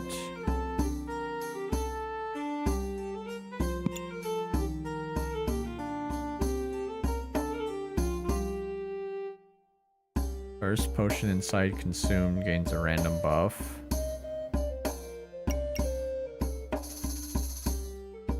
Maybe I just need more damage output?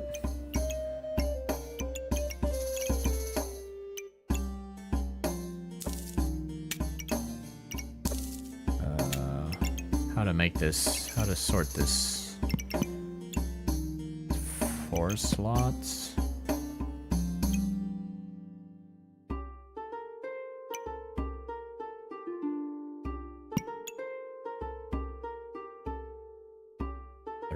Rapier's pretty good, I think.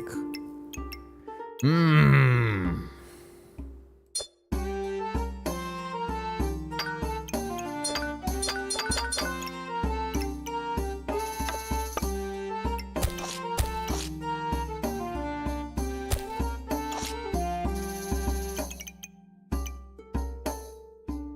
Hit 70% chance to deal +1 damage. I guess so. That's fine. I don't really know what the luck... Oh, shit. That's 4.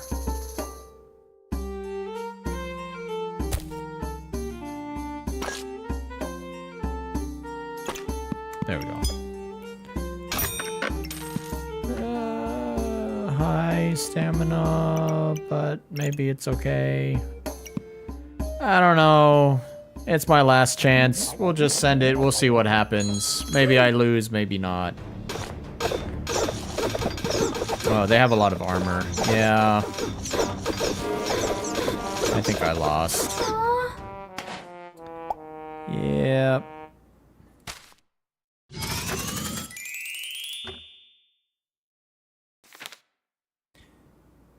The full version comes with more characters, items, and more. Get it on Steam if you had fun. Yeah, so that's pretty much the end. Yeah, interesting, I guess. I don't know. There's that. I don't know. Game's fine. I think it's definitely an improvement over this game. I wish it wasn't so fucking obtuse about what items did and how they connected. I don't know. It would have been nice if there was some sort of tutorial or training mode where I could just, like, play around and experiment with items or something. And also, again, it's the UI. These devs don't know how to make, like, good UI and UX stuff. Because there's, like, all these other stats, like triangles and water drops and stuff like that. But there was no, like... I couldn't see how many of triangles and water drops I had on my character, and there was no good explanation. I did notice later that some items, like, at the bottom of the explanation would explain what those are, but it's like, what an inappropriate place to put it. Like, here's the item description, and oh, by the way, down here after this wall of text, here's what those icons mean. I don't know, can you not just, like, explain that somewhere else or something? It looked fine. I kind of dig it. Yeah. Yeah, it's not the worst. I mean, I don't know. I think it's... My opinion is kind of winding up to be in sort of a similar vein as Furcifer's Fungin here, where it's like, it's fine. I like the concept, but it's not doing it for me. It's really doubling down on the whole, like, bad UI and UX design, where it's just... I don't know. It's obtuse for the sake of being obtuse. If there was a better user experience where I understood what I'm doing a little bit better, I might enjoy it more, but it just sort of felt like I was just putting stuff randomly in my bag and hoping that it would work. So, I mean, I kind of figured out the stamina thing, and I'm sure, like, after enough sessions of playing, you know, eventually some things would start clicking more and more, but it's like, it's only... It's like, it's the typical roguelike thing of, like, being obtuse to inherently add padding. Just like replaying the same fucking level over and over again too, which is very roguelike, but that's beside the point. So it pads gameplay by expecting the player to just figure it out, and by having to go through multiple sessions when it's unnecessarily obtuse. It's not like the player's improving their skill, like you could think of like something like Devil May Cry or something where it's a little bit complex, but like you can figure that all out because you have that immediate reaction, and it's more skill based on your ability to input the button combinations when necessary and knowing when to use certain combinations at other times. Here they have every ability to tell you what all this shit means, but they just decide not to, which makes it dense. It just makes it opaque for no reason. How different could the game be from the demo? Yeah, I wonder too. I have a feeling maybe not much though.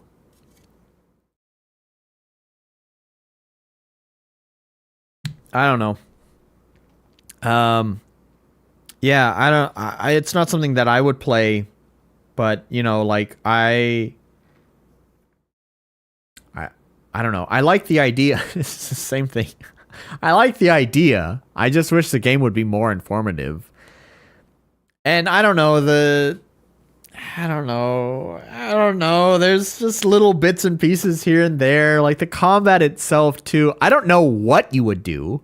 Like I couldn't tell you what you would replace the combat with, but like in auto battlers, not what I expected. And I don't know, it just felt pointless. Maybe it's the PvP part of it that, like, I don't know if it was like an auto battler, but more of like a PvE kind of thing that could have been like wave based or something. I don't know. Maybe that would have been more interesting. To me, this just it's not doing it for me, dog. It's not doing it for me. It's like $20. Holy shit. Where did Steam go? Did I close it? Oh, I did. Oh, wait, it was right there. I totally missed it. Oh, yeah. Yeah, I mean, wow. And it's the summer sale, too. And they're not even putting it on sale during the summer sale? Oh, it's not in early access anymore, either. Oh, so it might be slightly different, because I remember seeing on the title page that it said version 0.9 or something, but they're on version 1.0.2. I thought they were still in early access, but nope, it's a full release now. Yeah, anyways, but that's quite pricey, and it's not even on sale for the summer sale. Quite interesting. Yeah, I definitely don't think it's worth $20. I do understand though, like maybe that's appropriate pricing for a dev. Like I'd probably price my own game at around that. I don't know, like for a game that's like it has such little content, it's just like round based, you know, matches that happen really quick too, like very short gameplay sessions, and there's not like other game modes or anything like that. Yeah, I don't know. That's a really tough sell. Like, I'm even trying to think, like, if I was the developer and I wanted to sell a game, I think I would have a hard time thinking that $20 is a good value for that. But, I mean, who am I to argue? I mean, they have nearly 15,000 reviews, and however that translates to sales, you know. So, I mean, people are obviously willing to buy it at that price. Or I'm sure many picked it up on sale, but anyways. Just so I can pick up bananas and listen to the moaning archer. Yeah.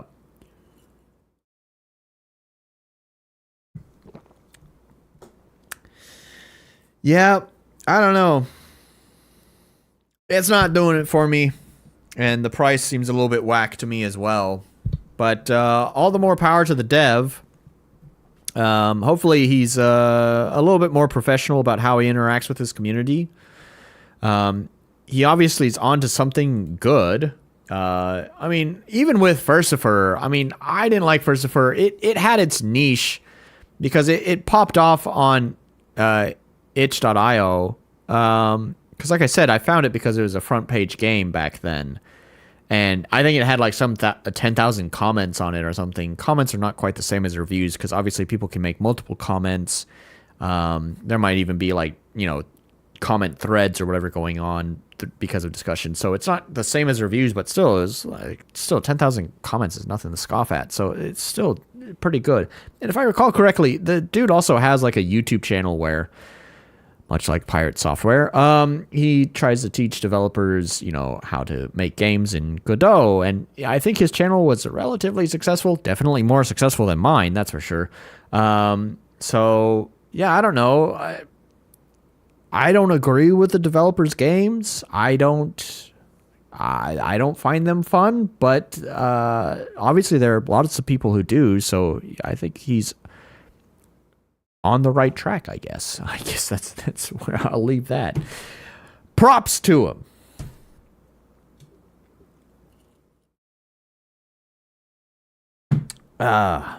So anyways, I am going to wrap up the stream here in just a moment, but before I do that, I got a little something special I want to show off. So probably, I don't remember exactly when. I think it was maybe back kind of at the end of winter, like maybe late February, something like that. I had started working on a song.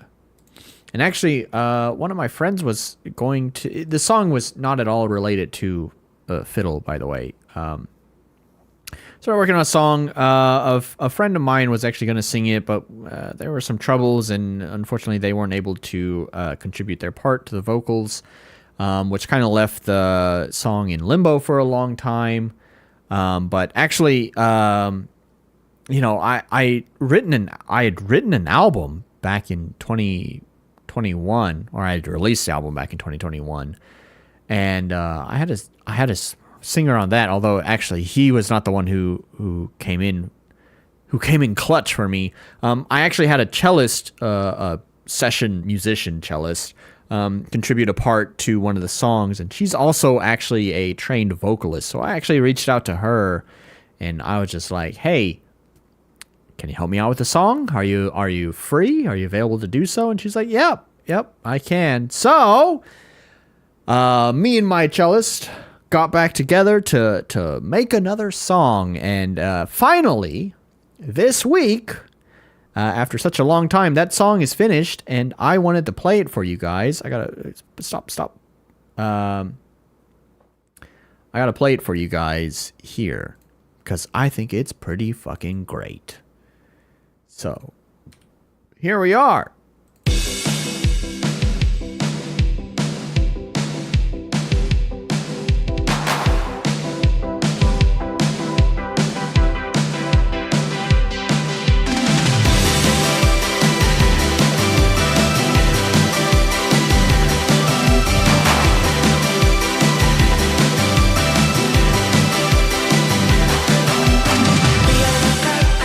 Left-footed on and graph with open doors and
Yeah.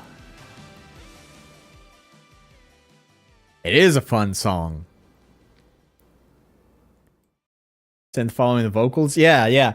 So, like I said, I had finished this song. This was, back at like the end of February or something. So obviously at that time I hadn't actually purchased the 8080 JP8080 yet. So the JP8080 is not used at all in that song. However, a lot of the synth sounds came from my mini Logue, and also the bass guitar too was my TRBX, my bass. So, yeah. It started out with kind of just a little experiment with some synth sounds, and I don't know. It also started out as trying to be a little bit more modern in its pop sound. I like the song would fit well in a manic vertical shooter. Would it now? So anyways, I originally tried to make something a little bit more modern pop, but I don't know. The sound that I made, the patch that I made for in the mini Logue, kind of had sort of a synthwave 80s vibe to it. And then I kept writing it, and it felt more and more 80s. So I was just like, well, I guess that's the direction the music is going. So I just kind of leaned into it quite heavily. I've definitely have smack talked the 80s retro revival synthwave shit plenty myself, because I can't believe this shit sticks around. But here I am. I just wrote a song in that style. Whatever. But I like it. And it was really nice to actually work on music that was not related to my game. It's like the first time I've actually written a song that was not for fiddle. It was just a song that I wrote because it was fun and because I enjoy making music. So it was nice to just cut loose and just do whatever with it. So yeah, and I don't know, part of me, I really want to like go back into writing some album music. I know I've been telling my friend here that quite a while, actually. I've been talking about that for probably over a year now. I've been telling him I want to write album music again. I don't know if I will. There's another song that I kind of started working on, I don't know, not too long ago, that also doesn't really fit the fiddle vibe. It's kind of hit a little bit of a brick wall, but it's really good. It's completely different from this one. But it's really good, and so I do want to finish that. So I don't know, maybe I'll slowly, just kind of in my own free time, whenever I just want to make music and want to break from fiddle music, I'll maybe make a song for the album, and maybe, I don't know, 1 or 2 years from now, I'll have an album to put out again. Doing whatever is sometimes just really important. Yeah. And I always felt like the 80s never fucked off. Yeah, no kidding. So anyways, I am going to mention, I will actually probably sell this song. Lizzie, she's the vocalist, Lizzie Munson. By the way, she's really quite incredible. I'm not going to lie, like, I like her singing a lot. It's definitely not her strongest aspect. Her as a cellist, she's really fucking amazing as a cellist. She works professionally in music. She works for Cirque du Soleil, and actually is part of a traveling troupe that actually travels all over the globe. And sometimes she actually sings in her troupe as well, but she's primarily the cellist of her troupe. Anyways, it was great to work with her again. But of course, she's a busy lady, so stuff costs. So I am going to sell this song. I plan to just release a single, but rather than the single being a literal single, just this song, I want there to be some value with it. So I'm doing like a remix of it. I wouldn't really call it a remix, more of a rearrangement of the song. And And I may include a couple of my favorite tracks from the fiddle soundtrack as well on it. And then it's a little bit more of a value add to the single. And I'll probably release it for 300 or 400 yen on my Bandcamp. That rearrangement is not finished. Once it's finished, then I will release the single, and of course I'll let you guys know. I hope you guys will purchase it because it supports me. And then you can have the song and you can take it anywhere and listen to it and jam out to it. Part of me also actually, because I spend all this money on this wonderful legendary synth, and it's basically gotten no use other than one really shitty demo song. And so I actually kind of wanted to do a remix of, it would be more of a rearrangement once again, but a remix of this song, but replacing all of the Minilogue sounds with JP 8080 sounds. But otherwise would probably largely stay the same. I might do that. We'll see how inspired I am. I might also just be sick of working on the song because I've been working on the song, like I said, since basically February. And then I came back to it and have worked on it a lot with adding in the vocals, and then now I'm doing it again, but with the rearrangement that I'm doing now. So I might be sick of it by the time I get to a third version of the song. Singles can have like 2 or 3 odd songs on it. Yeah, records had 2 sides traditionally. Yeah.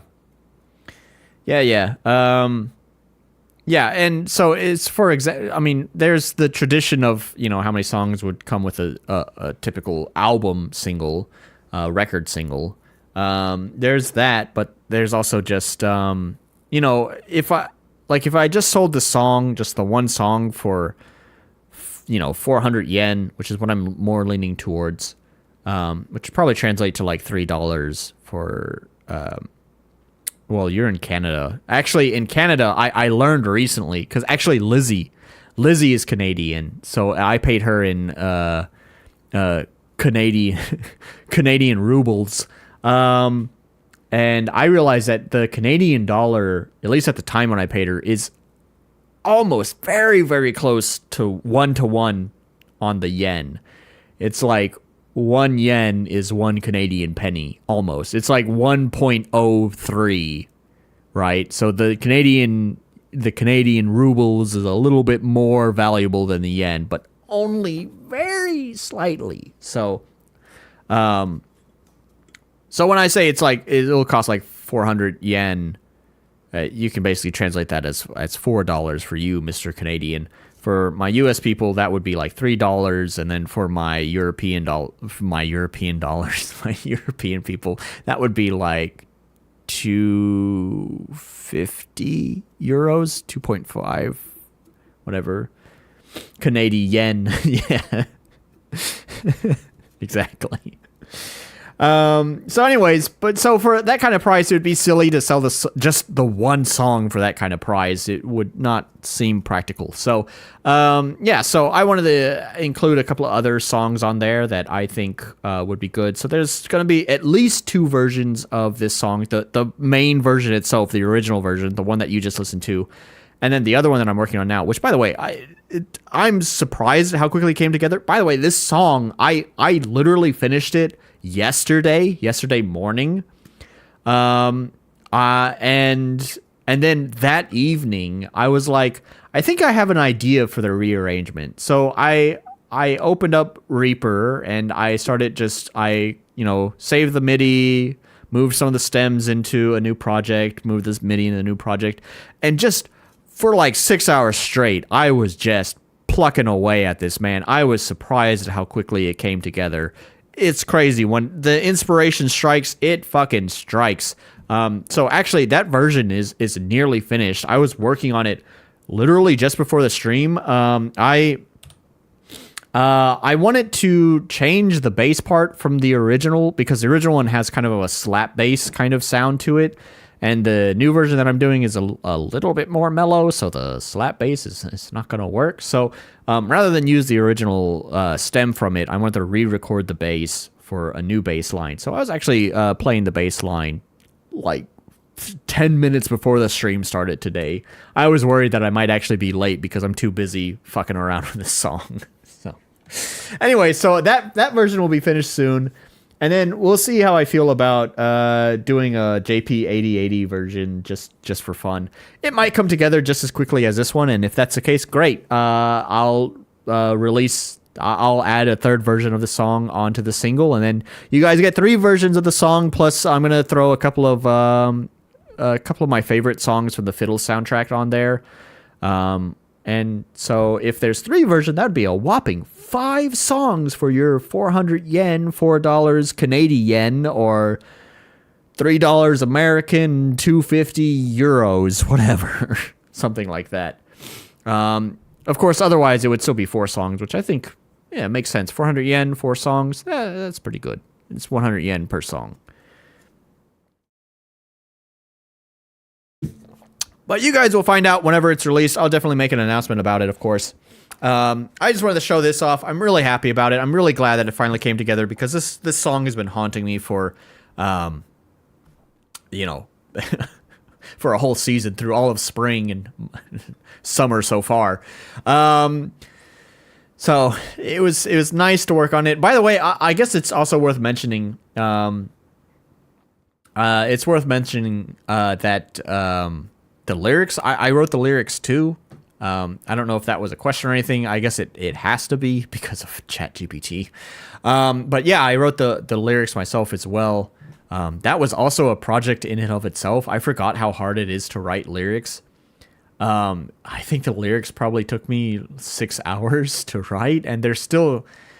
I'm not entirely happy with the lyrics, but, I didn't want to sit there and, perfecting them, getting them just right. It's one thing, speaking of ChatGPT, with all the AI bullshit, I've really starting to learn to love the human nature, just the human weirdness, the flaws, the imperfections of my work.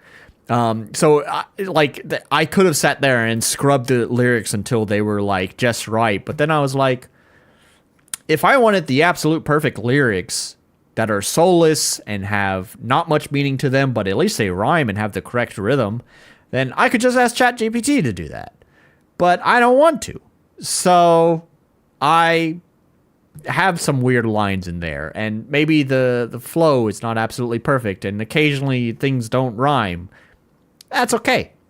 That's because it was made by a human. So, anyways.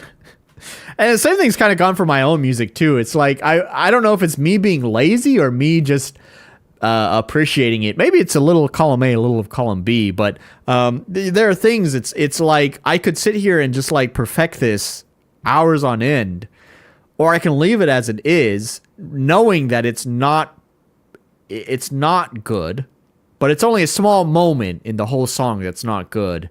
And it's that small moment that's not good that's just kind of that reminder, oh yeah, that's made by a human. So anyways, tangent aside, I'll let you guys know whenever it's released. I'm happy to have worked on this song, so I'm super proud of it. And so, yeah, there's no way I'm not going to tell you about it whenever it's released. In the meantime, it's 12 o'clock, and I'm tired. So I thank you to everyone who managed to join me on this stream through quite a lot of different topics. We went through a lot of different things today. Okay, ChatGPT today, make me one certified hood classic. No, man, now you make me want to try that. Hang on. I want to copy your exact words into ChatGPT. Wait. Don't peace out yet. I'm copying your exact fucking... That's going to be the exact prompt. Here's one certified hood classic. Oh, it's a story. I'm talking about fat beats. We gotta use a Z. Yo. Beats.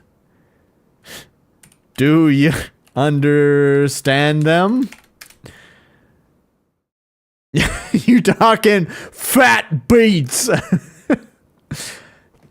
No, now it's telling me how to make it. No, you imbecile. I want you to give me all right. No, lyrics. I bet. Thanks. This is still not lyrics.